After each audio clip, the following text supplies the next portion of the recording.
ইব্রাহিম আলাইহিস সালামকে আগুনে ফেলানো হচ্ছে। ফেরেশতা বলছে, ইব্রাহিম তোমারে আগুনে ফেলায় দাও, হতেছে আমার কাছে সাহায্য চাও, আমার কাছে ক্ষমতা আছে, আগুনগুলো উঠাইয়া নমরুদের বংশ জ্বালাইয়া দেব। হযরত ইব্রাহিম ফেরেশতার কাছে সাহায্য চাইছিলেন নাকি? তিনি বললেন, ফেরেশতা তোমার কাছে সাহায্য কেন চাইব? আমি তো এমন কোন অন্ধ আল্লাহর ইবাদত করি না যেই অন্ধ স্রষ্টা তার গোলামের দুঃখ দুর্দশা না দেখেন। আমি তোমার কাছে সাহায্য চাইব না। হযরত ইব্রাহিম আলাইহিস সালাম পাশ করলেন। আসসালামু আলাইকুম। সুপ্রিয় দর্শক, আল্লাহর পথে যারা সত্যিকারের ইমানদার তাদের জীবনে আসে কঠিন পরীক্ষা। হজরত ইব্রাহিম আলাইহিস সালামের জীবন সেই পরীক্ষার অন্যতম দৃষ্টান্ত, যেখানে আগুন তিনার ক্ষতি করতে পারেনি, কারণ তিনার ভরসা ছিল কেবল আল্লাহ তাআলার ওপর। সুপ্রিয় দর্শক, এই বিষয়ে আলোচনা করছেন আমাদের ইসলামিক চিন্তাবিদ আল্লামা দিলওয়ার হোসেন সাইদি রাহিমাহুল্লাহ। চলুন শুনে আসি।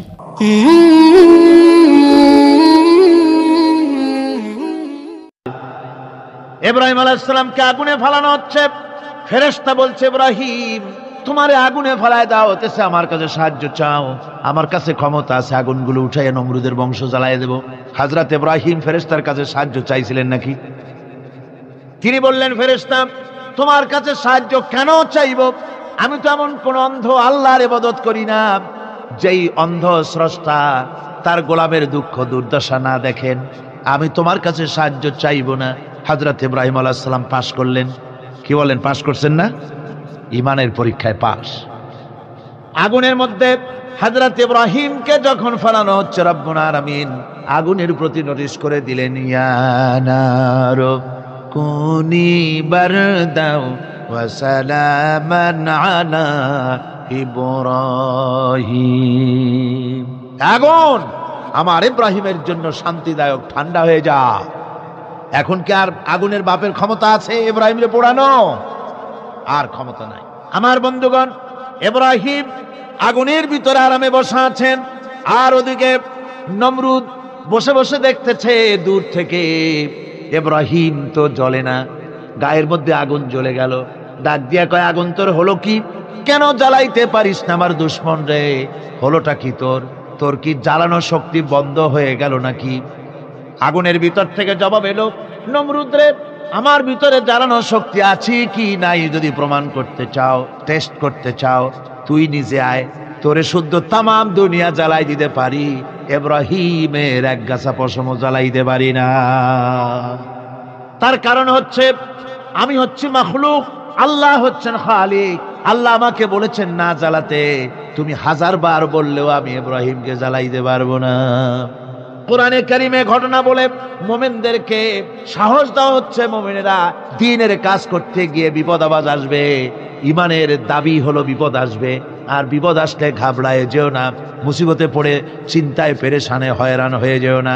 বিশ্বকবি আল্লামা ইকবাল কি সুন্দর করে বলেছেন, আজ ভি হো জু ইব্রাহিম কা হিমা পয়দা आग कर सकती है एक अंदाज गुलिस्तां पैदा। ইব্রাহিমের ইমান যদি আজিও কোথাও হয় বিদ্যমান, করতে পারেন অগ্নিকুণ্ডে খুবসুরত এক গুলিস্তান। আজও যদি আগুনের ভিতরে কোন নমরুদ কোন ইব্রাহিমকে যদি ফেলে দেয়, আল্লাহ রাব্বুল আলামিন আজও আগুনকে ফুলের বাগান বানায়া দিবেন। সুবহানাল্লাহ। সামান্য স্যান্ডেলের ফিতা গাছা যদি ছেড়ে যায়, মানুষের কাছে চাইও না, আল্লাহ রাব্বুল আলামিনের দরবারে হাত পাতো, রব্বুল আলামিন তোমার স্যান্ডেল কেনার পয়সা জুগিয়ে দেবেন। জোরে বলেন সুবহানাল্লাহ। যা দরকার তার কাছেই চাও, হাত তার কাছেই পাতো। ওই যে সম্রাট শাহজাহানের কথা আমি আপনাদেরকে শুনাই। ফকির একটা ঘুরতেছে সারাদিন, এক লোক বলছে যে আপনি এত, হে ফকির তুমি এরকম করে ঘুরছো সারা জীবন, বুড়া হয়ে গেছো খয়রাত করতে করতে, ছোটবেলা থেকে তোমার ভিক্ষা করতে দেখি, আর কতকাল ভিক্ষা করবে? করবোটা কি? যে বাচ্চার কাছে যাইতে পারবে, বাচ্চার কাছে গেলে এমন ভাবে দিবে, অনেক দিবে, নিয়ে কুড়াইতে পারবা, তোমার আর জীবনে ভিক্ষা করা লাগবে। ফকির চলে গিয়েছে, কোথায় পাবো বাচ্চারে? দেখো মসজিদে পাবা। এখন তিনি নামাজ চলে গিয়েছে, সেখানে মসজিদের বারান্দায় দাঁড়ায় দেখে সম্রাট শাহজাহান হাত পেতে মোনাজাত করতেছেন, চোখের থেকে পানি পড়ে দাড়ি ভিজে ভিজে পড়ে। মোনাজাত শেষ করে বাদশা যখন বাইরে নেমেছেন, তখন ফকির তাকে সালাম দিয়ে চলে যান। বাদশা বলছেন, তুমি আমাকে সালাম দিয়ে চলে যাচ্ছ, তুমি তো ভিক্ষুক। আমার কাছে তো সমস্ত ভিক্ষুকই আমার কাছে চায়, ভিক্ষুক তো ভালো, ধনীরাও আমার কাছে চায়, তুমি ভিক্ষুক মানুষ আমার কাছে তুমি চাইলে না, সালাম দিয়ে চলে যাও। ফকির বলতেছেন, যা পানা সত্যি কিছু চাইতে এসেছিলাম, কিন্তু আমি আপনাকে দেখার পরে আমার চিন্তার পরিবর্তন হয়ে গেছে। আমি তাকিয়ে তাকিয়ে দেখলাম মসজিদের ভেতরে আমি চাইতে এসেছি দিল্লির সম্রাট শাহজাহানের কাছে। যেই সম্রাট, দিল্লির সম্রাট যার কাছে আমি চাইতে এসেছি, আমি তো দাঁড়ায় আছি, কান্দি না, কিন্তু আমি দেখতেছি যার কাছে আমি চাইতে এসেছি তিনি যেন আবার কোন সম্রাটের কাছে আমার চাইতেও দারুণ ভিক্ষুকের মতো হয়ে চোখের পানি ফেলে ভিক্ষা চাইতেছে। মনে মনে ভাবলাম, মানুষের কাছে ভিক্ষা চাইবো না কোনদিন আর। বাদশা কান্দে, যেই বাদশার কাছে, ওই সম্রাটের সম্রাট রাজা ধীরাজ আল্লাহর কাছে ছাড়া কারো কাছে জীবনে আর। সুপ্রিয় দর্শক, আপনাদের যদি এই চ্যানেলের ভিডিওগুলো ভালো লাগে তাহলে দয়া করে সাবস্ক্রাইব করে রাখবেন। হাত পাতবো না। হযরত আবু হুরায়রা রাদিয়াল্লাহু তাআলা আনহু একবার রাসূল করিম সাল্লাল্লাহু আলাইহি ওয়াসাল্লামের দরবারে কাঁদতেছিলেন। হুজুর জিজ্ঞেস করলেন, আবু হুরায়রা তুমি কাঁদো কেন? হযরত আবু হুরায়রা বলেন, হুজুর আমার মা আমাকে মেরেছে, আমি সেই জন্য কাঁদতেছি। হুজুর বলেন, মা তোমাকে মারলো কেন? কোনো বেয়াদবি করেছো নাকি? তিনি বললেন, না কোনো বেয়াদবি করি নাই, তবে মারলো কেন? হযরত আবু হুরায়রা বলেন, হুজুর আমার মা হচ্ছেন মুশরিকা, আমার মা কাফের। আমি অনেক রাত হয়েছিল বাড়ি ফিরতে, আমার মা জিজ্ঞেস করলো এত রাত কোথায় ছিলি? আমি বললাম, মা তাম পৃথিবী যে কদম মোবারক চুমতে পারলে নিজেকে ধন্য মনে করে, আমি সেই রাসূলের দরবারে ছিলাম, আসতে দেরি হয়ে গেছে। ইয়া রাসূলুল্লাহ, আপনার নাম শোনা মাত্র আমার মায়ের গায়ে আগুন জ্বলে গেল। সহ্য করতে না পেরে আমাকে মায়ের আরম্ভ করে দিল। বলল, আবু হুরায়রা হয় আমার বাড়ি ছাড়বি, না হয় মুহাম্মদ সাল্লাল্লাহু আলাইহি ওয়াসাল্লামের ঘর ছাড়বি, কোনটা করবি কর। আমি বললাম, মা তোমার গায়ে যত শক্তি আছে সমস্ত শক্তি দিয়ে তুমি আমাকে প্রহার করো, আমি তোমার বাড়িটা সুদ্ধা তাম দুনিয়া ছেড়ে দিতে পারি, কিন্তু রাসূল পাক সাল্লাল্লাহু আলাইহি ওয়াসাল্লামের কদম মোবারক ছাড়তে পারি না। ভাইরা আমার, হযরতে আবু হুরায়রা কাঁদতেছেন। আল্লাহর নবী বলেন, তুমি কাঁদো কেন? তোমার মা তোমাকে মেরেছেন, আমি এখানে কি করব? এখানে তো আমি কোনো দখল আন্দাজ করতে পারি না, আমি কি করতে পারি? এখানে ইন্টারফেয়ার তো আমি করতে পারি না, মা তোমারে মেরেছে। হযরতে আবু হুরায়রা বলেন, ইয়া রাসূলুল্লাহ, মায়ের বিরুদ্ধে কোনো নালিশ করার জন্য আপনার কাছে আমি আসি নাই। বলে, কেন এসেছো? হযরত আবু হুরায়রা বলেন, হুজুর এসেছি এই জন্যে, আমি জানি আপনি যদি আল্লাহর দরবারে কোনো ব্যাপারে দোয়া করেন, আল্লাহ রাব্বুল আলামিন তা মঞ্জুর করে নেন। আপনি মেহেরবানি করে আমার মায়ের হেদায়েতের জন্য আল্লাহর কাছে দোয়া করুন। হুজুর সাল্লাল্লাহু আলাইহি ওয়াসাল্লাম দু হাত উঁচু করলেন, বললেন, আল্লাহুম্মা ইহদি উম্মা আবি হুরায়রা, আয় আল্লাহ আবু হুরায়রার মাকে তুমি হেদায়েত নসিব করে দাও। এই দোয়া রাসূল করতেছেন। হুজুরকে দোয়ার মধ্যে ফেলে রেখে আবু হুরায়রা দৌড় আরম্ভ করেছে বাড়ির দিকে। পেছন থেকে কয়েকজন সাহাবী তারা দৌড়ে গেল। আবু হুরায়রা দৌড়ায় কেন? এত ভদ্র মানুষ, কোনো সময় কারোর সাথে রাগারাগি করে না, দৌড়ায় কেন? নিশ্চয়ই কোনো বিপদ বুঝি হয়ে গিয়েছে, পিছন থেকে জামা টেনে ধরেছে, কি হয়েছে, দৌড়াও কেন? হযরত আবু হুরায়রা বলেন, আমার জামা ছেড়ে দাও, আমাকে দৌড়াতে দাও, আমি দৌড়াইয়া বাড়ি পৌঁছে গিয়ে দেখতে চাই আমি আগে দৌড়ে বাড়িতে গেলাম না নবীজির দোয়া আমার আগে আমার বাড়ি পৌঁছে গেল, কোনটা হলো আমি সেটা দেখতে চাই। হযরত আবু হুরায়রা দৌড়াতে দৌড়াতে ঘরের কাছে গিয়ে নক করেছে। ভিতর থেকে আওয়াজ এলো, কে? কিছুক্ষণ পর মা আমার বেরোলেন, মাথার চুল দিয়ে পানি পড়তেছে, বুড়া মানুষ। মা আমার কাছে এসে বলল, বাবা তোমাকে মারার পর আমি বড় অনুতপ্ত হয়েছি, মনে মনে অনুশোচনা করেছি, আরে আমার ছেলে তো কোনো খারাপ জায়গায় যায় নাই, কোনো খারাপ মানুষের কাছে যায় নাই, মারলাম কেন? বড় অনুতপ্ত হয়ে গেছি আমি। এই অনুশোচনা করে আমি এই মাত্র গোসল করেছি, আমাকে নিয়ে চলো তুমি বিশ্ব নবী রাসূলুল্লাহর দরবারে। আমার ভাইরা, রাসূল পাক সাল্লাল্লাহু আলাইহি ওয়াসাল্লাম আল্লাহর নবী এমন এক মহান সত্তা ছিলেন যে তিনি দোয়া আল্লাহর দরবারে হাত উঁচু করতে দেরি আছে, কিন্তু দোয়া কবুল হতে দেরি নাই। কুতুবে সুবহানী শেখ মুহিউদ্দিন আব্দুল কাদের জিলানী রাহমাতুল্লাহ আলাইহি তিনি বলেছেন, মুনাজাত করতে গিয়ে আবেগে বলেছেন, রব্বুল আলামিন, তুমি যদি দয়া করে আমাকে জান্নাত দাও, আর তোমাকে যদি আমি না পাই, তুমি যদি আমার সঙ্গে দেখা না করো, আমারে যদি কথা না বলো, তাহলে এই জান্নাত আমার কোনো লাভ নাই। আর আমাকে যদি জাহান্নামও দিয়ে দাও, আর মাঝে মধ্যে তুমি যদি জিজ্ঞাসা করো মহিউদ্দিন কেমন আছো, তাহলে এই জাহান্নাম আমার জন্য বেহেশত হয়ে যাবে। আয় আল্লাহ, আমি শুধু তোমারই চাই। আল্লাহর নবী বললেন, মহিলা তুমি অপরাধ করেছো, কিন্তু তোমার গর্ভস্থিত সন্তান তো কোনো অপরাধ করে নাই, সুতরাং তোমার উপরে শরীয়তের হদ জারি করা যাবে না, ডেলিভারি হোক, তারপরে বিচার হবে। মহিলা চলে গেল আফসোস করতে করতে যে আমার বিচার হলো না, যদি এর মধ্যে আমি মরে যাই তাহলে জেনা করেছি, দুনিয়ার শাস্তি তো সহজ, পাথর মেরে উড়িয়ে দেবে, সঙ্গে সার করবে, এটা তো সহজ, কিন্তু কিয়ামতের ওই কঠিন জাহান্নামের আগুনে জ্বলতে পারবো না। মহিলাটি সন্তান ডেলিভারির পরে মহিলা চলে এসেছে রাসূলের কাছে, হুজুর এই সে আমার বাচ্চা ডেলিভারি হয়েছে, আপনি মেহেরবানি করে আমার উপরে হদ জারি করেন, শাস্তি দেন। আল্লাহ নবী বলেন, মহিলা তুমি অপরাধ করেছো, কিন্তু তোমার সন্তানের হক আছে, তোমার বুকের দুধ 2.5 বছর পর্যন্ত সে পান করবে, আমি তার হক নষ্ট করতে পারি না।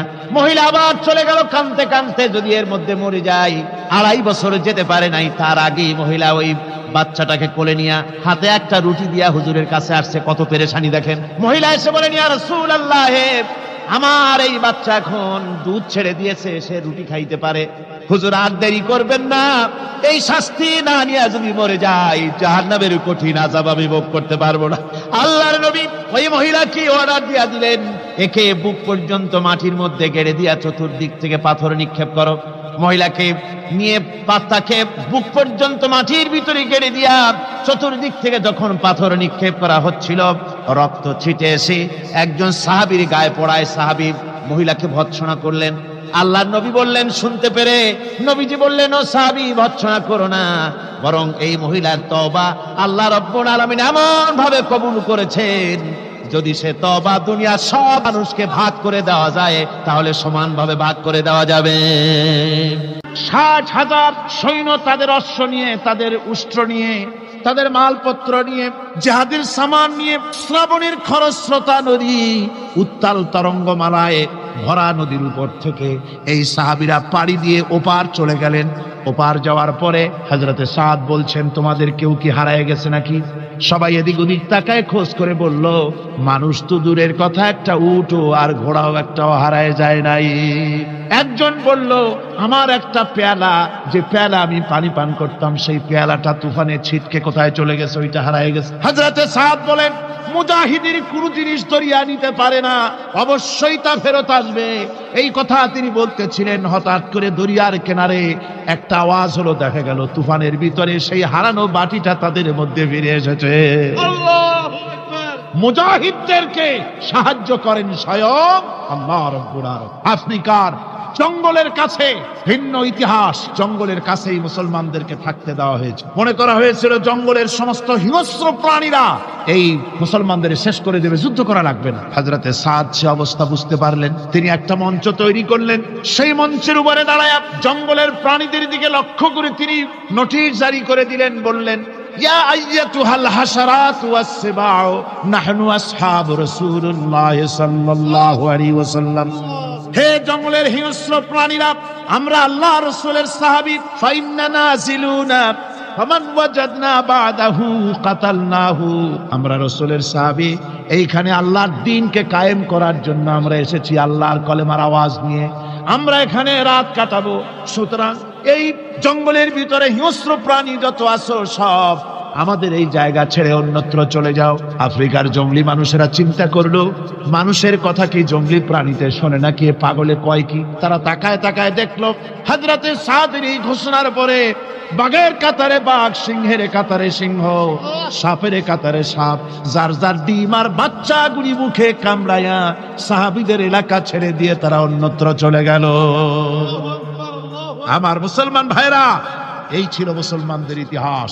দিন প্রতিষ্ঠা করার কাজে মুসলমান এগোলে আল্লাহই মদত করেন। কে মদত করেন? একবার একজন দরবেশ সাহেব রাস্তা দিয়ে যাচ্ছেন, প্রতিমধ্যে তিনি দেখতে পেলেন নদী থেকে এক কলসি পানি নিয়ে এক যুবতী সুন্দরী মেয়ে রাস্তা বেয়ে যেতেছে।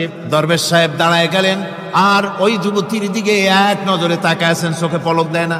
এরপরে যুবতী থমকে দাঁড়ায় গেল। আধা বুড়া মানুষ, দাড়ি অর্ধেক পাইকে গেছে, দেখতে তো দেখায় খুব বুজুর্গ মানুষ, কিন্তু রাস্তায় আমার একা পায়া এমনি করে তাকিয়ে আছে, আর চোখ দিয়েও তো পানি পড়ে। ব্যাপারটা কি? দরবেশ কান্দে কেন? প্রতিমধ্যে আমাকে একা পেয়ে দরবেশ কাঁদে কেন, তাকিয়ে আছে কেন? মহিলার চিন্তা জাগলো। শেখ সাদি রহমতুল্লাহ আলাইহি ঘটনা লিখেছেন, বাংলা এক কবিতার অনুবাদ করেছেন। একদা সুখদায়ক প্রমোদা বদন, দর্শন করি মম ঝরিল নয়ন। হেসে কহে সে রূপসী সবিস্ময় মন, কহ দেখি মহাশয় কহ কি কারণ। বিষয়ে বিরাগী তুমি ভুবনে প্রচার, কি হেতু জন্মিল তব মানস বিকার। যুবতী মেয়েটি বলছে, ওগো দরবেশ সাহেব, হুজুর সাহেব, আমি একটা যুবতী মেয়ে লোক, রাস্তায় আমাকে একা পেয়ে আপনি আমার দিকে তাকায় আছেন আর কাঁদতেছেন। এই বৃদ্ধ বয়সে ভীমরতি হলে কেন? আমাকে দেখে কাঁদেন কেন? আর এক নজরে কেন তাকায়ছেন? কারণটা কি? কি কুমতলব আছে? দরবেশ সাহেব বলছেন, হেসে কহিলাম বালে করহ শ্রবণ, নেত্র ঝরে তবু হেতু ভেব না এমন। হে রূপসী মেয়ে, তোমার জন্য আমি কান্দি, একথা একবারও চিন্তা করো না। যে শিল্পী রচিল ওই সুধাংশু বদন, তাহার তরে ঝরে নেত্র নয়নে জীবন। তোমার প্রেম পাওয়ার জন্য তোমাকে দেখে লোবাতুর এবং কামুক হয়ে তোমার দিকে তাকায় কান্দি, একবারও ভেব না। আল্লাহর কসম, আমি কাঁদতেছি তোমার এত সুন্দর স্বাস্থ্য আর চেহারা যে আল্লাহ রাব্বুল আলামিন বানায় দিলেন, না জানি সেই আল্লাহ কত সুন্দর। হযরত নূহ আলাইহিস সালামের জামানায় 40 দিনের বন্যা। এই বন্যার পরে জাহাজ যখন নেমে গেল, তখন তিনি মনে মনে ভাবলেন, আমি তো জোড়ায় জোড়ায় করে সমস্ত প্রাণীগুলি আর মানুষগুলি, কিছু কিছু মানুষ যারা ঈমান এনেছিল তাদের জাহাজে উঠাইছে, কিন্তু একটি বুড়ি আমার উপরে ঈমান এনেছিল আর আমি তার ওয়াদা করেছিলাম সাথে করে নিয়ে যাব, আমি তো তার কথা ভুলে গিয়েছি। অনুশোচনা এলো। জাহাজ থেকে নেমে চতুর্দিকে লক্ষ্য করলেন, মানুষ নাই, জনপদ নাই, সব শেষ হয়ে গেছে। পাহাড় পর্বত কাঠ হয়ে পড়েছে, বিল্ডিং গুলি শেষ হয়ে গিয়েছে, কোন জনপদে কোনো প্রাণী নাই, প্রাণী বলতে কিছুই নাই। হঠাৎ দূরে দেখতেন একটা কুড়ে ঘরের মতো দেখা যায়। ভাবলেন, এত বড় বন্যার ভিতরে কুড়ে ঘর কেমনে থাকলো? আস্তে করে হেঁটে গেলেন কুড়ে ঘরের কাছে। ভেতরে মানুষ আছে বলে মনে হলো। বাইরের থেকে প্রশ্ন করলেন, ভিতরে কে? জবাব এলো, আমি এই ঘরের মালিক, আমি এক বুড়ি বিধবা এক মহিলা। আপনি কে? তিনি বললেন, আমি হচ্ছি এই জামানার পয়গম্বর হযরত নূহ আলাইহিস সালাম। বুড়ি বলছেন, আমারও ধারণা তাই। আপনি আমাকে ওয়াদা করেছিলেন বন্যা হলে পরে, বন্যার আভার যখন আপনি পাবেন, আমাকে আপনি সাথে করে জাহাজে উঠায় নিয়ে দিবেন। আমার মনে হয় বন্যা কবে হবে সেই খবর দেওয়ার জন্য আপনি এসেছেন। হযরত নূহ আলাইহিস সালাম সিজদায় পড়ে কাঁদতে লাগলেন, বললেন, রব্বুল আলামিন, তোমার কুদরত বোঝার ক্ষমতা আমার নাই। 40 দিন পর্যন্ত পানির ভিতরে মানুষ কেমনে জীবিত রইল? আল্লাহ পাক শোনালেন, রোরে বিপদ যখন এলো, তুমি তোমার উম্মতকে ভুলে যেতে পেরেছো, ভুলে গিয়েছো, কিন্তু আমি রব্বুল আলামিন রহমানুর রহিম, আমি আমার বান্দিরে ভুলি নাই। পানির স্রষ্টা আল্লাহ, পানির ভিতরে তিনি বাঁচাতে পারেন, আবার তিনি আগুনের ভিতরে বাঁচাতে পারেন, সব কিছু করতে পারেন, সমস্ত ক্ষমতা আল্লাহ পাকের। মুনাফাব, তুমি কাকে ভয় দেখাতেছ? তোমার তরবারি এই সমাজের কিছু কাফেরেরা ভয় করতে পারে, তুমি কি আমারে চেনো নাকি? তুমি কারে ভয় দেখাও? তাম পৃথিবীর সমস্ত কাফেরদের উপরে আল্লাহ রাব্বুল আলামিন আমাকে বাঘ বানায় পাঠিয়েছেন। তরবারি দিয়ে প্রমাণ হবে। মুনাফাব বলে, তুমি আঘাত করো, কয় না, আক্রান্ত হলে বলে তারপরই জবাব দেব। এরপরে মুরাখাব আঘাত হানতে লাগলো। হযরতে আলী সমস্ত রণকৌশল দিয়ে আঘাতগুলি তিনি ফিরিয়ে দিতে লাগলেন। এরপরে হযরতে আলী বলছেন, মুরাখাব এবার তৈরি হও আমার আঘাত সহ্য করার জন্য। হযরতে আলী জুলফিকার তুলে আঘাত করলেন। এক আঘাতেই দেখা গেল মুরাখাবের মাথা থেকে শুরু করে শরীর টুকরা হয়ে গিয়া হযরত আলীর তরবারির মুঠা পর্যন্ত মাটির ভিতরে গেড়ে গিয়েছে। দুর্গ দখল হয়ে গেল। পরের দিন আল্লাহর নবী বলেন, আলী শুনতে পেলাম তোমার ঢাল ভেঙে গিয়েছিল, তারপরে তুমি যুদ্ধ করলে কি দিয়ে? হযরত আলী বলেন, হুজুর কামুজ দুর্গের ওই কবাতটা, লোহার কবাতটা বাম হাতে নিয়া আর ডান হাতে তরবারি নিয়ে লড়াই করেছি। হুজুর বলেন, কি করে মানুষ কেমনে এত বড় দুর্গের লোহার কবাত হাতে নিয়ে যুদ্ধ করে, একটু দেখাও তো দেখি। হযরত আলী গতকালকের মতো বাম হাত দিয়া ধরেছেন, নাড়াতে পারেন না, এবার ডান হাত দিয়া ধরেছেন, নাড়াতে পারেন না। ডান আর বাম দুই হাত দিয়া সমস্ত শক্তি দিয়ে এমন জোরে টান বেড়েছেন, প্রতিটি লোমকূপের গোড়া থেকে ঘাম বেরিয়ে এসেছে, এক চুলও নড়াতে পারেন নাই। হযরত আলীর মুখখানা মলিন হয়ে গেছে লজ্জায়। হযরত আলী রাদিয়াল্লাহু তাআলা আনহু লজ্জা পেয়ে গেছেন। রাসূল পাক সাল্লাল্লাহু আলাইহি ওয়াসাল্লাম বলেন, আলী লজ্জা পাওয়ার কোনো কারণ নাই, চিন্তা করার কোনো কারণ নাই, তোমার নিজস্ব শক্তি দিয়া তুমি লড়াই করতে পারো নাই। এত বড় লোহার দরজা নিয়ে, কবাত নিয়ে মানুষ ভাবে লড়াই করতে পারে না। আল্লাহ তার দ্বীনকে বিজয়ী করার জন্য তোমার ভিতরে আল্লাহ রাব্বুল আলামিন ক্ষমতা দিয়েছিলেন। জোরে বলেন সুবহানাল্লাহ। আল্লাহ রাব্বুল আলামিন এই জিহাদের ময়দানে যখন মানুষ আসে, আল্লাহ তাদের উপরে মদদ দান করেন। আমার বন্ধুগণ, আল্লাহর দ্বীনকে জমিনের উপরে প্রতিষ্ঠিত করার জন্য যদি আমরা আজও যদি ঐক্যবদ্ধ হই দ্বীন কায়েমের জন্য, তাহলে আল্লাহ রাব্বুল আলামিন আমাদেরকে মদদ করবেন। আল্লাহ পাক কোরআনে কারীমের মধ্যে বলেছেন, ওয়া কানা হাক্কান আলাইনা নাসরুল মুমিনিন, মুমিনদেরকে সাহায্য করা আমি আল্লাহর জন্য ওয়াজিব হয়ে যায়। জোরে বলেন সুবহানাল্লাহ। মুমিনদের জন্য সাহায্য করা আল্লাহর জন্য কি হয়ে যায়? ওয়াজিব হয়ে যায়। বাইরে একটু বৃষ্টি সহ্য করেন না, খুব বেশি বৃষ্টি, আচ্ছা ওই এটা রহমত। এটা কি রহমত? আমার ভাইরা, জিহাদের ভিতরে আল্লাহর জান্নাতে যাওয়ার জন্য তারা জিহাদ করেছেন। তারা দেশ দখলের জন্য জিহাদ করেন নাই, দিন প্রতিষ্ঠার জন্য লড়াই করা ফরজ। দিন প্রতিষ্ঠার জন্য লড়াই করা কি? দরকার কি? আর এই ফরজ দায়িত্ব পালন করতে গিয়ে যদি কেউ মারা যায়, তাহলে কোথায় যাবে? কোথায় যাবে? ওই শাহাদাতের মত হচ্ছে একটা সেতু, একটা সেতু বা একটা ব্রিজ, একটা সাঁকো, এপারে দুনিয়া, ওপারে আল্লাহর জান্নাতুল ফেরদাউস। জোরে বলেন সুবহানাল্লাহ। এই জন্য হযরত ওমর ফারুক রাদিয়াল্লাহু তাআলা আনহু সব সময় দোয়া করতেন, আল্লাহুম্মা রযুকনি শাহাদাতান ফি সাবিলিক ওয়াজআল মাউতি ফি বালাদি রাসূলিক। আল্লাহ রাব্বুল আলামিন, আমাকে রাসূলের শহরে পৌঁছাও আর আমাকে তোমার দ্বীনের রাস্তায় শাহাদাত মঞ্জুর করো। জোরে বলেন আমিন। এটা আমাদের দোয়া, আমারও দোয়া, আমার সারা জীবনের স্বপ্ন, সারা জীবনের স্বাদ, আল্লাহ যেন শাহাদাতের মওত নসিব করে দেন। ধরে বলেন আমিন। এর থেকে উন্নত মানের মওত আর নাই। ওই প্যারালাইসিস হয়ে বিছানায় পড়ে তড়পায় তড়পায় মরার কোনো দাম নাই। দুনিয়ার বুকে দুনিয়ার জিন্দেগি বছর করার 500 বছর বেঁচে থাকার দাম নাই। সিংহের মতো 1 সেকেন্ড বেঁচে থাকার দাম আছে, ঠিক কিনা?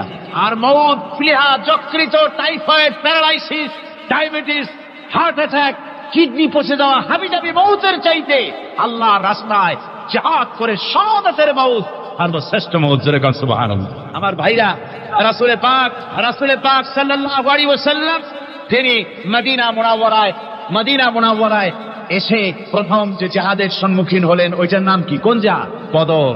কোন জিহাদ? বদরের জিহাদ। সেই বদরের মাঠে জিহাদের জন্য রাসূল সাহাবীদেরকে তৈরি করতেছেন। তো আপনারা চিন্তা করেন বিষয়টা, জিহাদ করতে হবে। এই বদরে সাহাবীরা জিহাদ করবে কাদের বিরুদ্ধে? নিজের বাপের বিরুদ্ধে।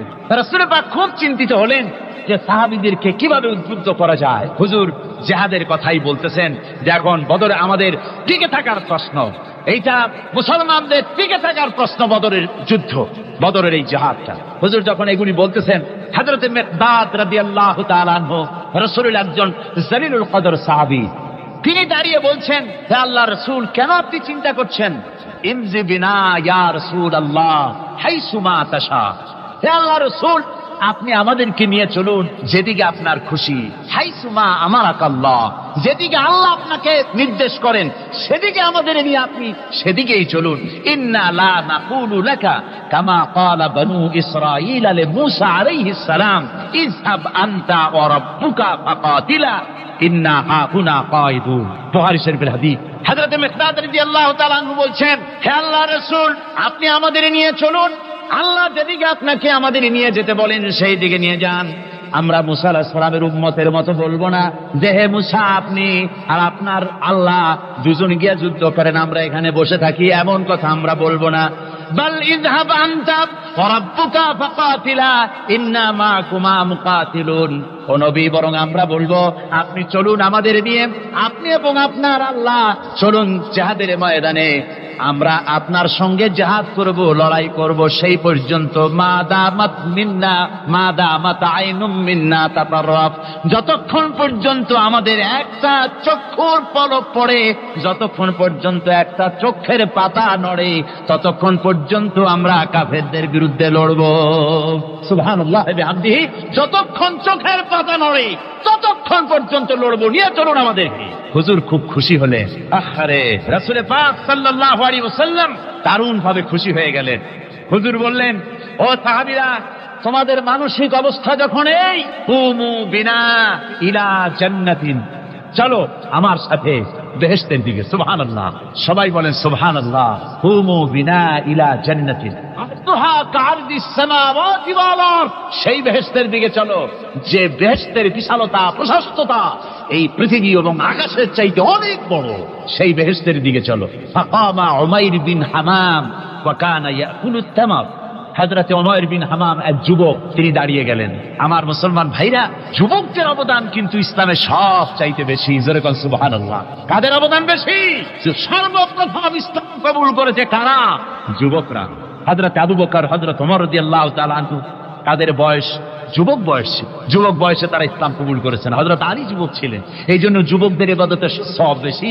রাসূল পাক বলেছেন, কিয়ামতের ময়দানে যেদিন কোনো ছায়া থাকবে না, আরশে আজিমের নিচে 7 শ্রেণীর লোকেরা ছায়া পাবে, তার মধ্যে এক শ্রেণী হচ্ছে ওয়াশাবুন নাশা ফি ইবাদাতিল্লাহ, ওই যুবকেরা যারা নাকি রাত গুজরান করে, রাত কাটায় আল্লাহর ইবাদতে, রাত জাগে আল্লাহর ইবাদত করে। জোরে বল সুবহানাল্লাহ।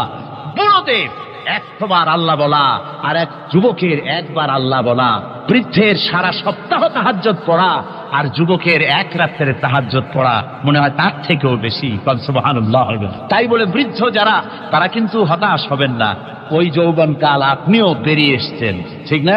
সুতরাং যুবকদের অবদান বেশি। হযরত উমাইর বিন হামাম রাদিয়াল্লাহু তাআলা আনহু, তিনি দাঁড়িয়ে গেলেন, তার হাতে ছিল ওয়া কানা ইয়াকুলুত তামার, তিনি খরমা খাচ্ছিলেন, হাতে ছিল কয়েকটা খরমা, তিনি খরমাগুলি হাতে নিয়ে দাঁড়িয়ে বলছেন ওয়াকালা বাখবাখ, তিনি বলছেন, বাখবাখ শব্দ এটা হচ্ছে লুগাল মুহাল্লিয়া, অর্থাৎ আঞ্চলিক শব্দ। এর অর্থ হচ্ছে মা আযমাহু ওয়া মা আহসানাহু। কি আশ্চর্য, কি সুন্দর, কি বিরাট, কি সুন্দর কথা আপনি বললেন হে রাসূল।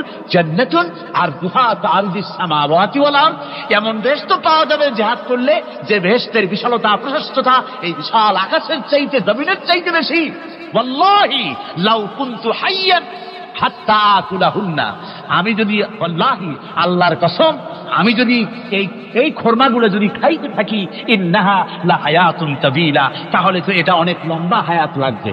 এই খরমাগুলি খাইতে অনেক সময় লাগবে, বেহেশতে যাইতে দেরি হয়ে যাবে। সুতরাং এই খরমা তো আর খাওয়া যাবে না। ফারামাবিহিন না, হাতের খরমাগুলি সব ফেলে দিয়ে জিহাদের ময়দানে লাফায় পড়লেন। অনেকগুলি কাফেরকে জাহান্নামের ঘাটে উতরায় দিয়া হযরত ওমর নিজেও শাহাদাত বরণ করলেন। জিহাদের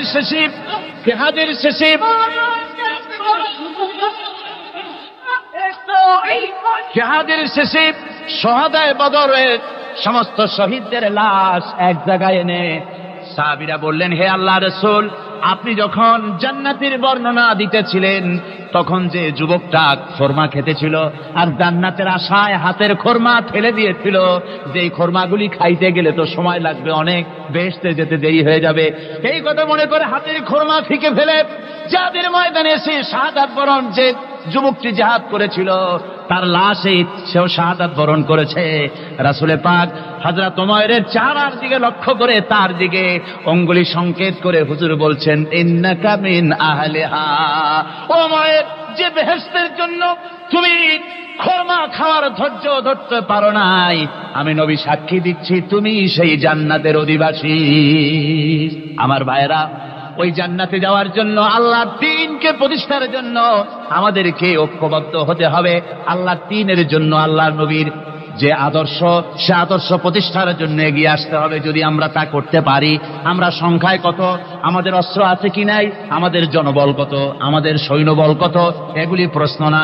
প্রশ্ন হচ্ছে ওয়ালা তাহিনু ওয়ালা তাহসানু وأنتم الأعلون إن كنتم مؤمنين। কোনো ভয় নাই, কোনো চিন্তা নাই, যদি তোমরা মুমিন হও আমি আল্লাহ তোমাদেরকে বিজয়ী করব। জোরে বলেন সুবহানাল্লাহ।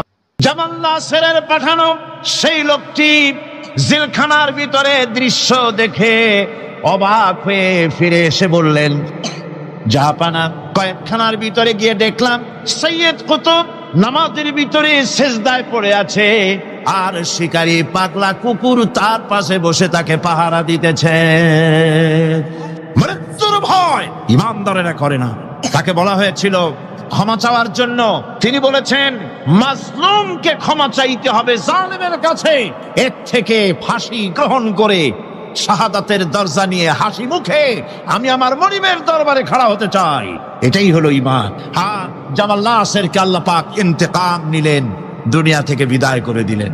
সম্রাট আকবর নাম শোনেন নাই? কোথাকার প্রেসিডেন্ট? ভারতবর্ষে। কত বড় নাম করা ব্যক্তি, দ্বীন ইলাহি চালু করলো, তার নামে আল্লাহু আকবার চালু করলো। আল্লাহু আকবার বলতে যেন তারে বোঝানো হয়, জিল্লে ইলাহি বলে ঘোষণা করা লাগলো তাকে। তার সামনে মাথা নত করার ব্যবস্থা করে দিল, কুর্নিশের ব্যবস্থা করে দিল। হযরতে মুজাদ্দিদ আল বিসানি রাহমাতুল্লাহ আলাইহি এর বিরোধিতা করলেন। বিরোধিতা করার পরে সম্রাট জাহাঙ্গীর তার জেলের মধ্যে ঢুকাই দিল। তাকে যখন দরবারে দাওয়াত দিয়েছিল, একটা গেট বানালো যাতে করে তার মাথা নিচু করে ঢোকা লাগে। আল্লাহর মাহবুব বান্দা মুজাদ্দিদ আল বিসানি রাহমাতুল্লাহ আলাইহি তিনি মনে করলেন এখানে গেটটা নিচু করা হয়েছে যাতে করে আমি মাথা নিচু করে ঢুকি, আর এটাই সে কুর্নিশ হিসাবে ধরে নেবে। তিনি মাথা নিচু করলেন না, মর্দে মুজাহিদ বাদশার দরবারে নিজের বাম পা খানা আগে ঢুকাইয়া দিলেন। এই অপরাধে তাকে কারারুদ্ধ করা হলো। জেলখানার ভিতরে তিনি আছেন। কয়েক মাস পরে জেলার সাহেব চিঠি লিখেছেন বাদশার কাছে, জাহাপানা, জেল তো হয় চোরের জন্য, ডাকাতের জন্য, বদমাশদের জন্য। কারে পাঠাইলেন জেলখানায়? মুজাদ্দিদ আল বিসানি নামক যে ব্যক্তিকে জেলে পাঠিয়েছেন, তিনি আসার পরে কয়েক মাসে আমার জেলের মধ্যে চোর আর ডাকাত যা ছিল সব আল্লাহর ওলিতে পরিণত হয়ে গেছে। সম্রাট আকবর সেকেন্দ্রায় তার কবর রয়েছে, কেউ জিয়ারত করতে যায় না। মুজাদ্দিদ আল বিসানি রাহমাতুল্লাহ আলাইহি হযরতে খাজা মুঈনুদ্দিন চিশতি রাহমাতুল্লাহ আলাইহির দরবারে আজও হাজার হাজার মানুষ কবরের কাছে জিয়ারত করতে যায়। দিনদার, ইমানদার, সৎকর্মশীল হলে আল্লাহ পাক তার মহব্বত মানুষের দিলের মধ্যে পয়দা করে দেন। ভাইরা আমার, এই পৃথিবীর বুকে ভালো কাজ যারা করে তাদের জন্য ফুল বিছায় কেউ দেয় না। ফুল দেয়? ফুল দেয় না, কণ্ঠকা কীর্ণ থাকে। নবীজি কালেমার দাওয়াত দিয়েছিলেন, এই কারণে নবী কোন ফুলের বিছানা পান নাই, ফুলের মালা পান নাই। কাফির বেঈমানেরা নবীজিকে মারধর করেছে, দান্দার মোবারক শহীদ করেছে। হযরত বেলালকে উটের পায়ের সাথে বেঁধে দিয়ে উট তাড়ায় দিয়েছে। দড়ির মাথায় বেলাল বাঁধা, পিঠের থেকে চামড়া খসেছে, মাথা থেকে চামড়া খসে গেছে। উত্তপ্ত মরুভূমির উপরে হযরত বেলালের রক্তাক্ত শরীরকে চিৎ করে শোয়াই দিয়েছে। চতুর্দিকে কাফেরেরা দাঁড়ায়া লোহার ডান্ডা দিয়ে তাকে পিটাইছে, আর বলেছে লাত মানাতের উপরে এখনো ঈমান আন। হযরত বেলাল একটা ভাঙ্গা আঙ্গুল কোন রকম আকাশের দিকে উঁচু করে বলেছেন, আহাদ আহাদ আহাদ, লা ইলাহা ইল্লাল্লাহ, লা ইলাহা ইলাহা ইল্লাল্লাহ মুহাম্মাদুর রাসূলুল্লাহ। কত চলে? পুলিশকে যে দায়িত্ব, যে ক্ষমতা গভর্নমেন্ট দেয়, সরকারি আইনে পুলিশের যে দায়িত্ব আছে, যে পাওয়ার আছে, পুলিশ যদি তার পাওয়ারকে নির্দ্বিধায় যদি এই দায়িত্ব পালন করতে পারত, আমি বলতে চাই গোটা দেশ একটা সুন্দর দেশে পরিণত হয়ে যেত। কিন্তু পুলিশ কি তার দায়িত্ব অবলীলাক্রমে পালন করতে পারে? পুলিশ বহু কষ্ট করে খাগড়াছড়ি আর বান্দরবানের পাহাড় ঘুরে ঘুরে বড় ডাকাতরে ধরে ফেলেছে। বড় চোরাচালানি, স্বর্ণ চোরাচালানকারী বড় একটা ডাকাতরে ধরে ফেলাইছে, জীবনের ঝুঁকি নিয়ে ধরছে। আসামি ধরা কি এত সহজ? গেলেই আসামি কয় যে আমার হাতে হ্যান্ডকাপ পরাই দেন, আমি আসছি। এরকম করে না, জীবনের ঝুঁকি নিয়ে তারপরে পুলিশ গ্রেফতার করে, তাদেরকে গ্রেফতার করলো। পরের দিন টেলিফোন আসলো, হ্যালো চট্টগ্রামের এসপি? বলে হ্যাঁ। আরে মিয়া তুমি ধরছো কারে? আরে ধরছি তো বল্টু মিয়ারে। কেন ধরলা তার? কয় স্যার অস্ত্র শুদ্ধা ধরছি। তাতে কি হয়েছে? তো আমার পার্টির লোক অস্ত্র শুদ্ধা ছাড়িয়ে দিবি যদি চাকরি করতে চাস। কথা ঠিক কিনা? এগুলি অনেক আগে হতো, আজকাল হয়তো হয় না, আজকালও হয়। আমি এ কথা কেন বললাম? থানায় আসামিদেরকে ধরা হয়, জেল হয়ে গেল, কয় মাস পর বেরিয়ে গেল, থানায় তার নামটা আসামির খাতায় লেখা গেল চোর হিসাবে, ডাকাত হিসাবে, সন্ত্রাসী হিসাবে, চোরাচালাকি হিসাবে, ঠিক কিনা? আবার ধরা পড়লো, আবার নাম উঠলো, আবার ধরা পড়লো, আবার নাম উঠলো, জেল থেকে মুক্ত হলো, নাম ঠিকই থাকলো খাতায়। কিন্তু কোন বান্দা যদি গুনাহ করে, আল্লাহর বান্দার জন্য যে খাতা আছে, ফেরেশতারা যেটা লেখে, ওইখানে গুনার খাতায় তার নাম উঠে গেল। রব্বুল আলামিন বলেন, আমার বান্দা যদি গুনাহ করার পর বুঝতে পেরে যখন তওবা করে, তখন শুধু গুনাহ মাফ করি না, গুনার খাতা থেকে নামটাও আমি মুছে ফেলে দেই। আমার বান্দা যখন শয়তানের ওয়াসওয়াসায় পড়ে একটা নেকের একটা গুনার নিয়ত করবে, গুনাহ করার নিয়ত করবে, গুনাহটা করে নাই, পাপ লিখবা না? গুনাহ করা হয়ে যাওয়ার পর একটা গুনার জন্য একটা গুনাহই লিখবা। আর যদি আমার বান্দা কোন একটি নেকির কাজের নিয়ত করেছে, হজের নিয়ত করেছে, হজে যায় নাই, মাদ্রাসা মসজিদে দান করবে, চট্টগ্রাম তাফসীরুল কোরআন মাহফিলে দান করবে, করে নাই এখনো, শুধু নিয়ত করেছে, নেক নিয়তের কারণে আমলনামায় একটা নেকি লিখে দিবা। আর যখন নেকির কামটা করা হয়ে যাবে, আল্লাহ পাক বলেন, মান জাআ বিল হাসানাতি ফালাহু আশরু আমসালিহা। নেকির কাজটা যখন করা হয়ে যাবে, আমার বান্দার আমলনামায় একটা নেকের পরিবর্তে 10টা গ্রেস মার্ক লাগাইয়া 10 গুণ বাড়াইয়া দিবা। আমি বান্দা, আল্লাহ পাক বলেন, বান্দার কোন আমলের উপরে আমি জুলম করি না। বান্দা যদি যে সব কাজ করবে, সমস্ত নেক কাজের জন্য আমি তাকে সব দান করব। শুধু তাই না, সৎকর্মশীল ব্যক্তিদের রুজিতে আমি বরকত দিয়ে দিব। সুবহানাল্লাহ কোন। ভালো কাজ যারা করবে তাদের রুজিতে আল্লাহ পাক কি করবেন? ফাল্লাযীনা আমানু ওয়া আমিলুস সালিহাতি লাহুম মাগফিরাতুন ওয়া রিজকুন কারীম। যারা ঈমান আনবে এবং ভালো কাজ করবে, আমি তাদেরকে উত্তম রিজক দান করব। শুধু তাই নয়, আমলে সালিহ যারা করবে, সৎকর্মশীল লোকদের, তাদের জন্য রয়েছে আমার কাছে ক্ষমা, মাগফিরাত। ওয়া ইন্নী লাগাফফারুন লিমান তাবা ওয়া আমানা ওয়া আমিলা সালিহান সুম্মা ইহতাদা।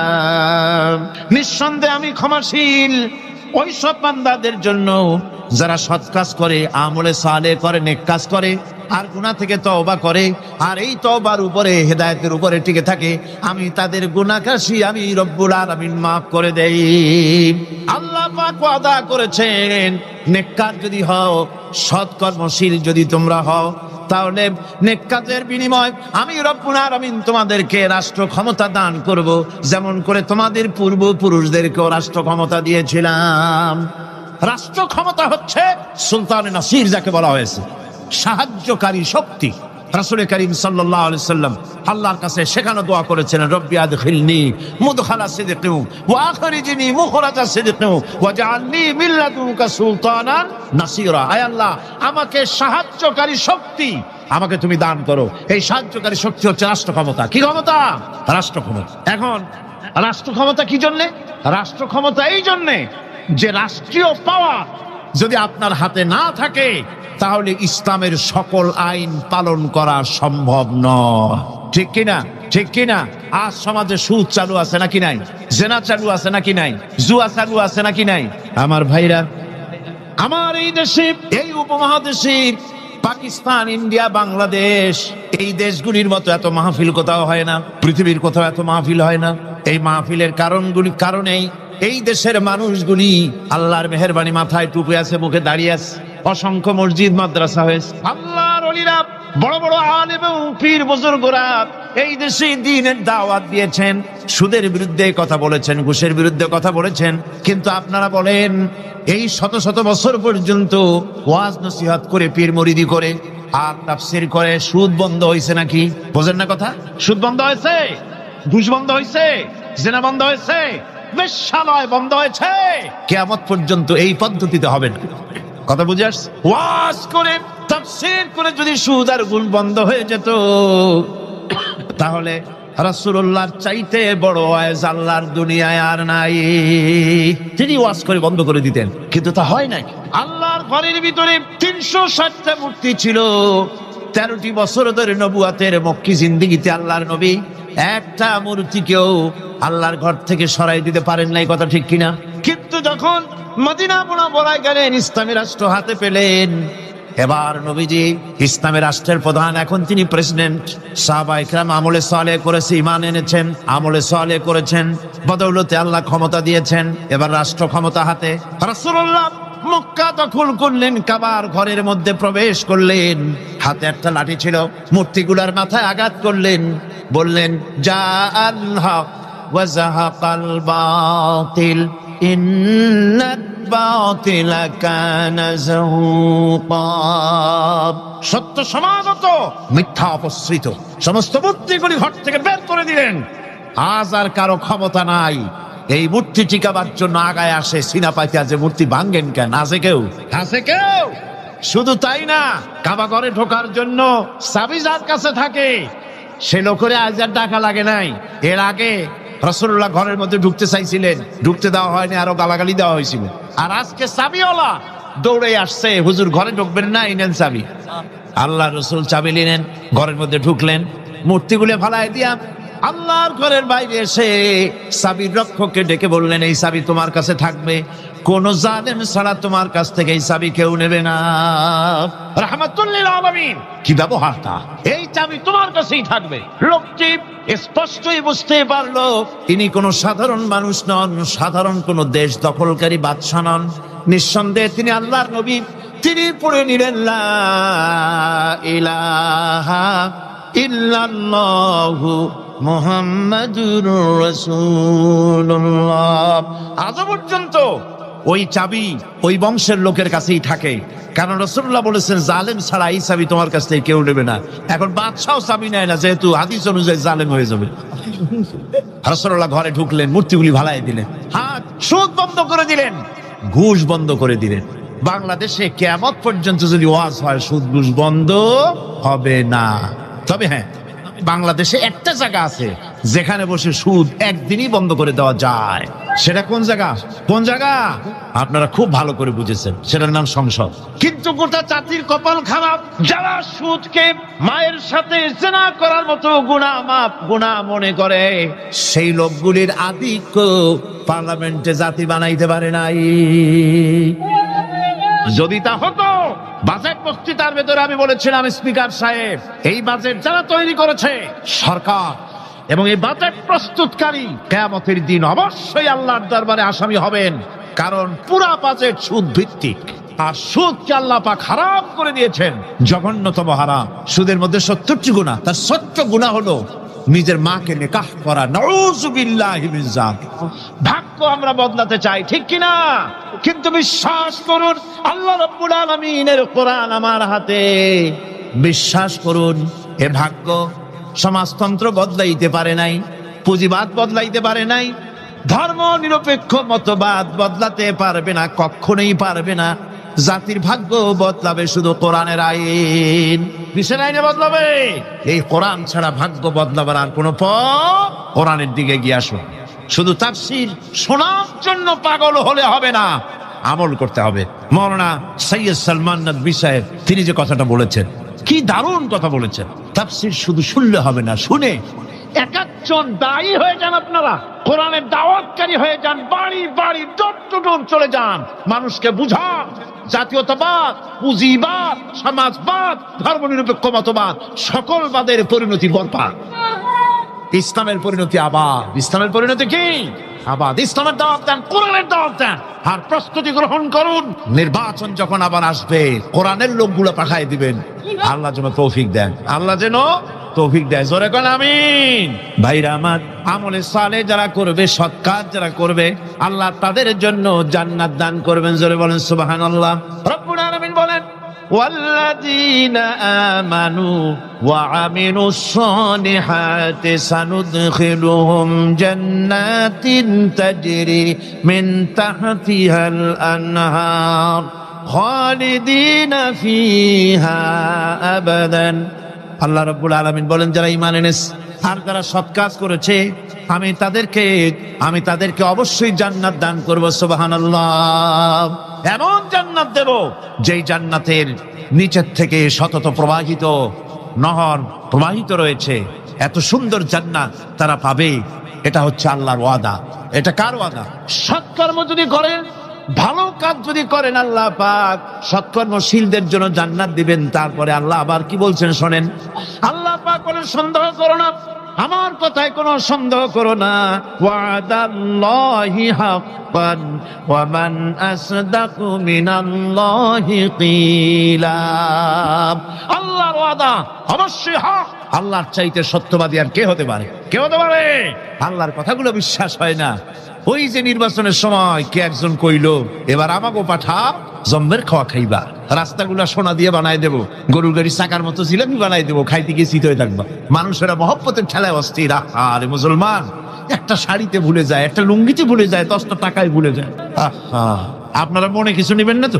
একটা ছাগলও তার দাম হয় 500 টাকা, 1000 টাকা, 2000 টাকা, কিন্তু নির্বাচনের সময় আল্লাহর বান্দাদের দাম যারা ভোট দিতে যায় এই ছাগলের সেই কমে যায়, 50 টাকা 100 টাকা বিক্রি হয়ে যায়। আপনারা কিছু মনে নিলেন না তো? রাগ করেন না, আমি দৃষ্টান্ত দেওয়ার জন্য দুঃখিত। এটা হলো বাস্তব, এটা আমাদের সমাজের বাস্তবতা। আমাদেরকে বুঝতে হবে, আমাদেরকে চিনতে হবে কার পিছনে দৌড়ায়। ও বেটা কি নামাজ পড়ে? ও তো আল্লাহর হক আদায় করে না, মানুষের হক আদায় করবে কিভাবে? ওর নামাজ নাই, ওর চরিত্র নাই, মদ খায়, বউ পর্দায় থাকে না, কিসের নেতা? নেতৃত্ব তো সেই দিতে পারে যার দিন আছে, ঈমান আছে, চরিত্র আছে, আল্লাহরে ভয় করে। ইউসুফ আলাইহিস সালাম, জুলাইখা তাকে আটকায় ফেলেছে ঘরের মধ্যে, তালা দেওয়া, খিল দেওয়া, সিটকানি মারা, পালাবার পথ নাই, চতুর্দিকে উলঙ্গ নগ্ন চিত্র। আর এই সুন্দরী যুবতী নারী জুলাইখা তার প্রেম নিবেদন করেছে হযরত ইউসুফের কাছে। যৌবনে ভরা টকবগে যৌবনের যুবক হযরত ইউসুফ আলাইহিস সালাম, সৌন্দর্যের পিরামিড, বাঁচার কোনো পথ নাই জুলাইখার কুপ্রবৃত্তি চরিতার্থ করে দেওয়া ছাড়া। কিন্তু হযরতে ইউসুফ আলাইহিস সালাম আল্লাহ রাব্বুল আলামিনকে ডাকলেন, হতাশায় ভেঙে পড়লেন না, আল্লাহকে ভয় করলেন, আল্লাহকে ডাকলেন। আল্লাহকে ডেকে, আল্লাহকে ভয় করে তালাবদ্ধ দরজার দিকে যখন দৌড় মারলেন, রব্বুল আলামিন আপন কুদরতে দরজার তালাগুলি খুলে দিলেন। ভাইরা আমার, এভাবে করে মুমিনেরা কখনো হতাশ হয় না। ফাইন্না মাআল উসরি ইউসরা, ইন্না মাআল উসরি ইউসরা। মনে রাখতে হবে, দুঃখ কষ্টের সাথে থাকে সুযোগ সুবিধা, আর প্রত্যেক অসচ্ছলতার সাথে থাকে উদার সচ্ছলতা। এর কোনো বিপরীত কখনই হয় না। আল্লাহ রাব্বুল আলামিন এইভাবে করে মুমিনদেরকে বলেছেন যেন তারা হতাশায় ভেঙে না পড়ে। আমার বন্ধুগণ, হযরতে হুদ আলাইহিস সালামকে যখন সমাজের লোকেরা, রাষ্ট্রের লোকেরা ঘিরে ফেলে দিল, সমাজ শক্তি, রাষ্ট্র শক্তি যখন তাকে ঘিরে ফেলে দিল, ষড়যন্ত্রের পাহাড় তুলে দিল, তারে মেরে ফেলে দিবে, হযরত হুদ দেশ থেকে তার পালায় গেলেন না, ভয় পেলেন না। হযরতে হুদ আলাইহিস সালাম বললেন, কোরআনে কারিমে হযরত হুদের কথা কোট করা হলো, ফাকিদুনি জামিআন সুম্মা লা তুনজিরুন।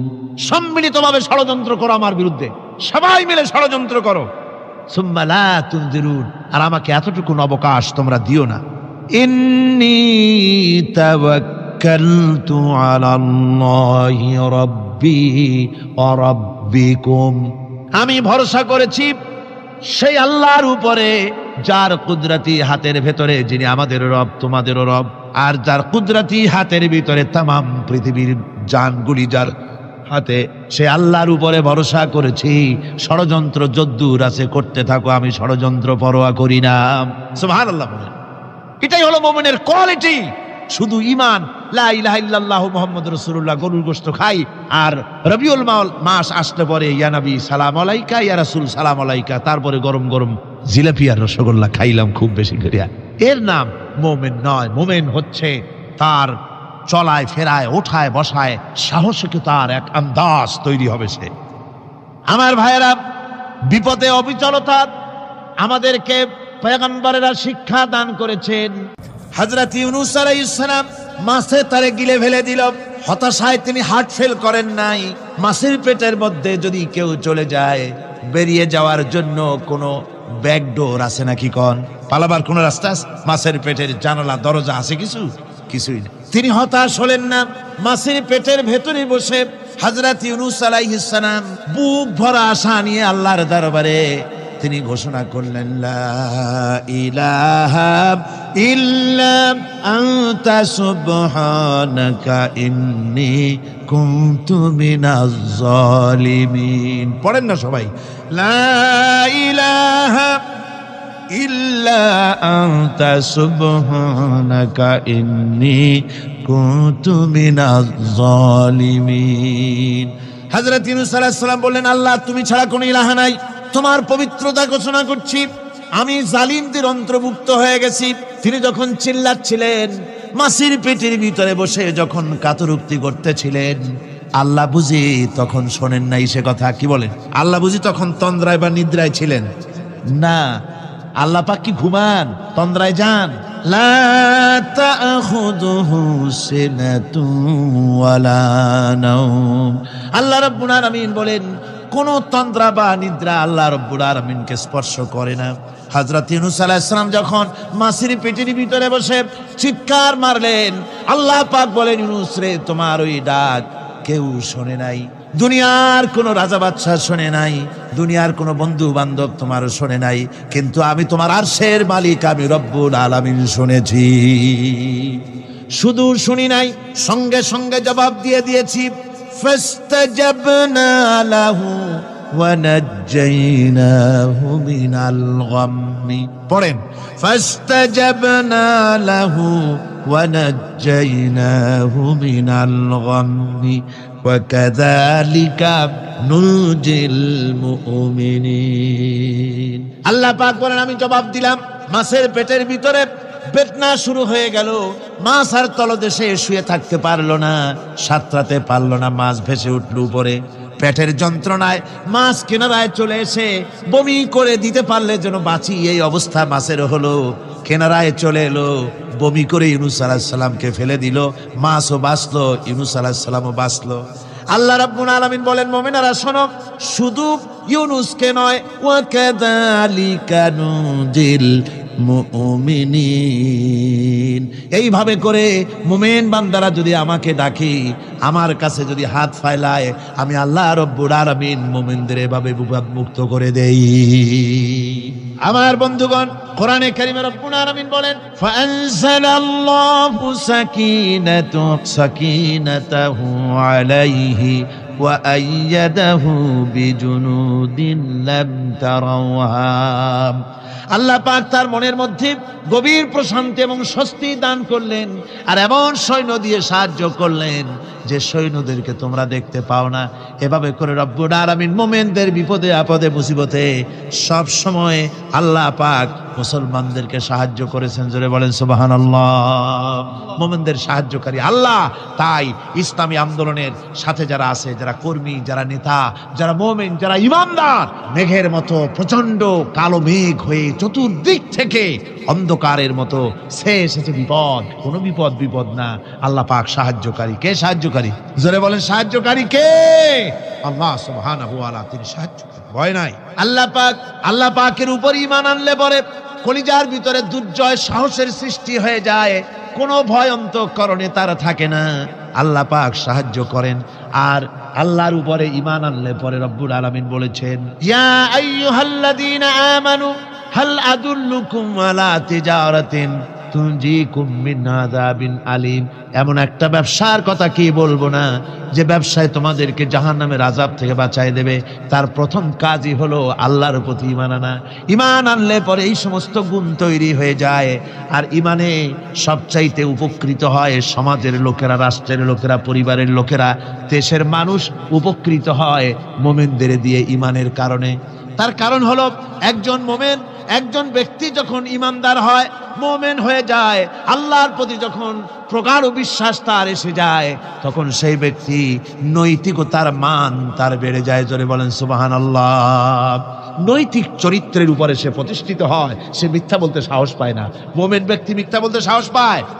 কেন পায় না? মিথ্যা বলতে সাহস পায় না, ঠকাতে সাহস পায় না, ওজনে কম দিতে সাহস পায় না, শয়তানি বদমাশি করতে সাহস পায় না। তার কারণ হলো আল্লাহ পাক বলে দিয়েছেন, মুমিন কোরআনের ভিতরে পড়েছে, ইয ইয়াতালাক্কা والمتلقيان عن اليمين وعن الشمال قعيد। দুজন নিয়ন্ত্রণকারী ফেরেশতা তোমার ডানে এবং বামে বসে বসে তোমাকে নিয়ন্ত্রণ করছে, কোথায় যাও কি করো এই ফেরেশতারা বসে বসে সব দেখতেছে।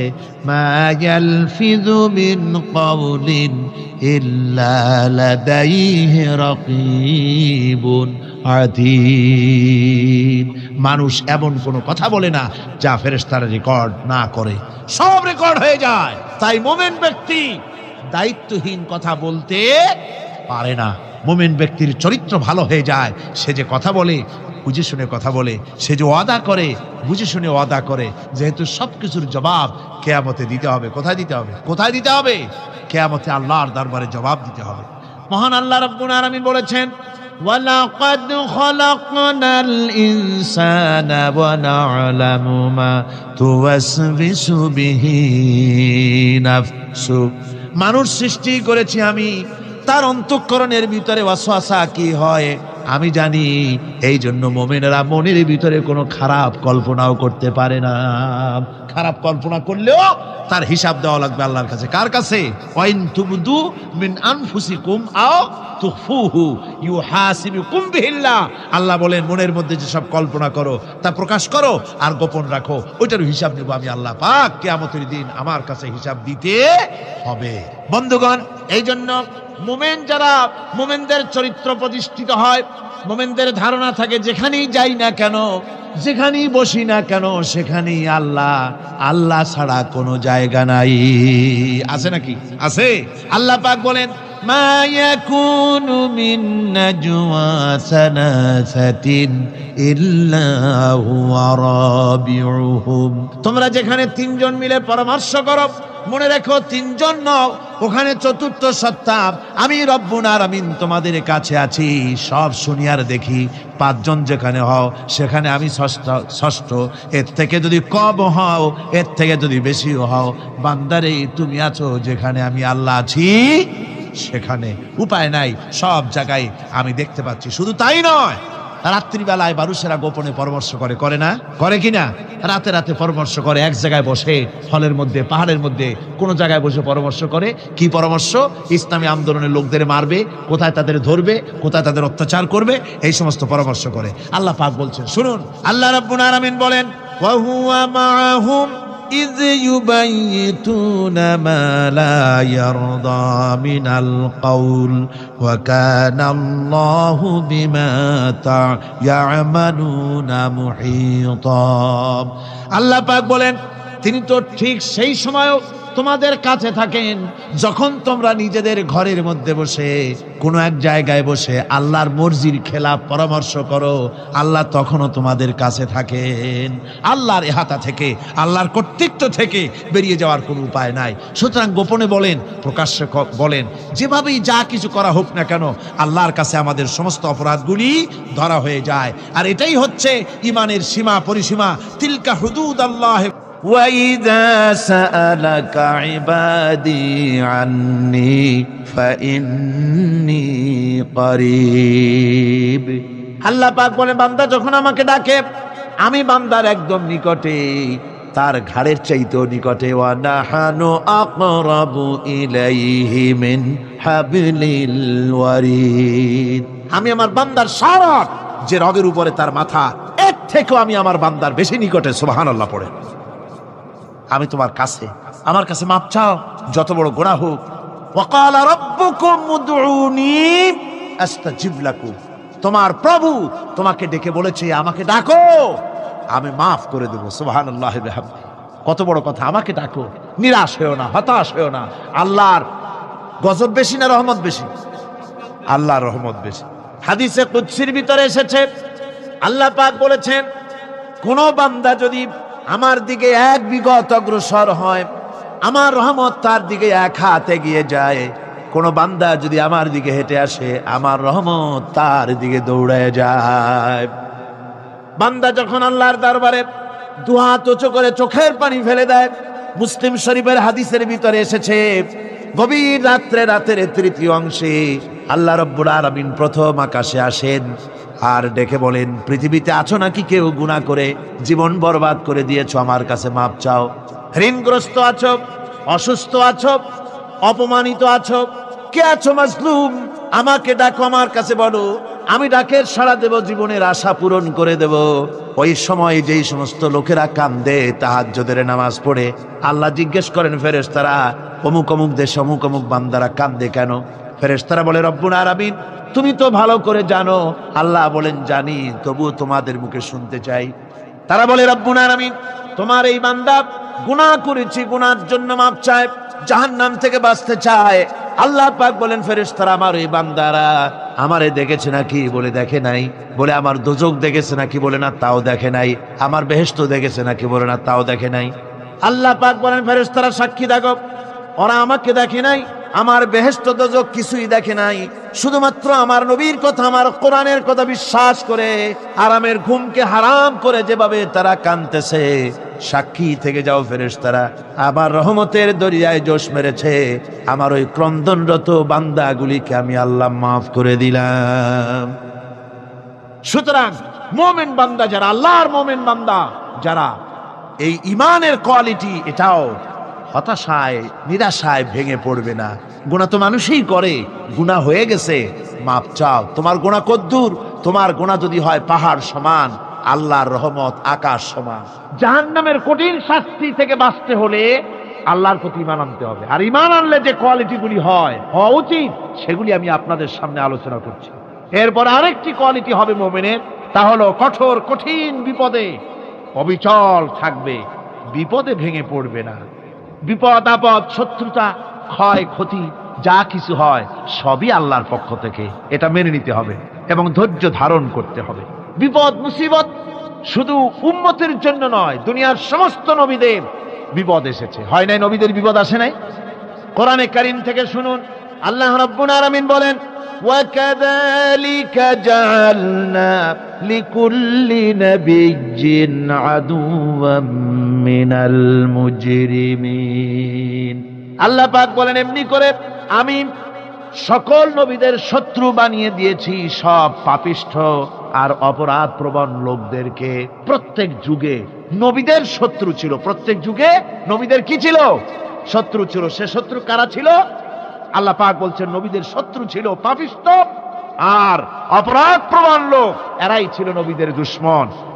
রাসূলগণের অবস্থা যদি এই হয়, তাহলে তার উম্মত, ওই দিনের ধারক বাহক যারা, তাদের বুঝি বিপদ আপদ হবে না? নাকি হবে কিনা?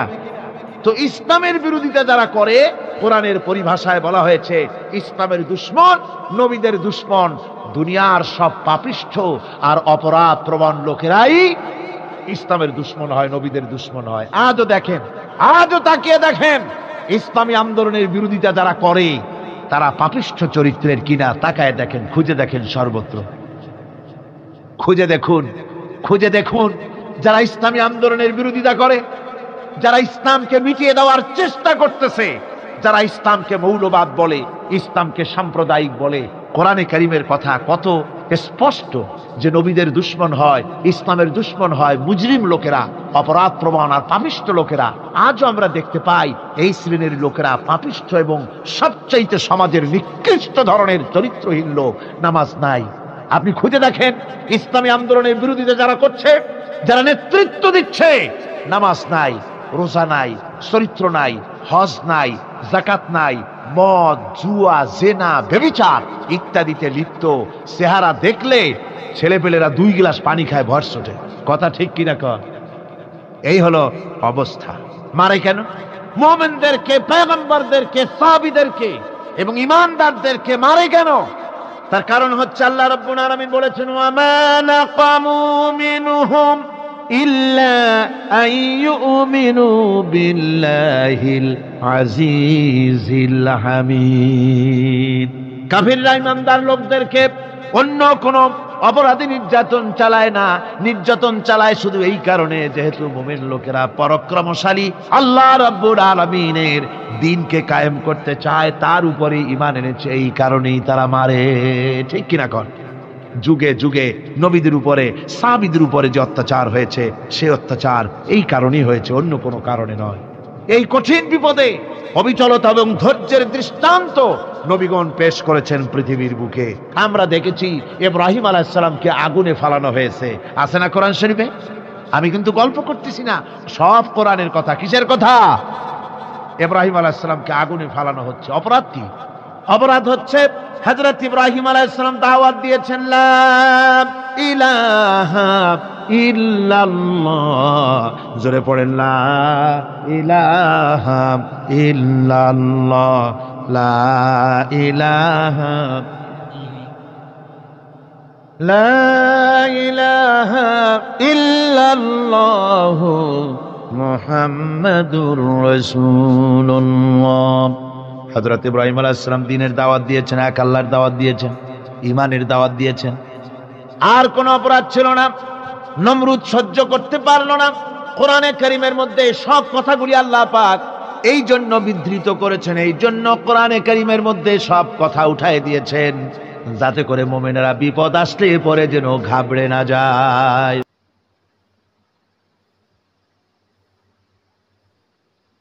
প্রিয় দর্শক, আমরা অনেক সময় ইসলামকে নিজের মতো করে দেখি, কিন্তু ইসলামকে বোঝা যায় কেবল কোরআন ও রসুল সাল্লাল্লাহু আলাইহি সাল্লামের আলোয়।